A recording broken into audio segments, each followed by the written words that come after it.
ابن عباس رضی اللہ تعالی عنہ نے کہا کہ عبد القیس کا وفد رسول اللہ صلی اللہ علیہ وسلم کی خدمت میں آیا اور کہا کہ ہم اس ربیعہ قبیلے سے ہیں اور ہم آپ کی خدمت میں صرف حرمت والے مہینوں ہی میں حاضر ہو سکتے ہیں، اس لیے آپ کسی ایسی بات کا ہمیں حکم دیجئے جسے ہم آپ سے سیکھ لیں اور اپنے پیچھے رہنے والے دوسرے لوگوں کو بھی اس کی دعوت دے سکیں۔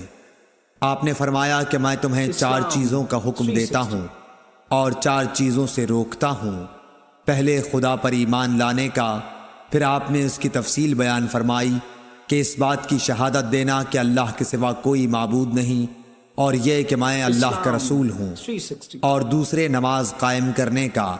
تیسرے زکوٰۃ دینے کا، اور چوتھے جو مال تمہیں غنیمت میں ملے اس میں 5واں حصہ ادا کرنے کا،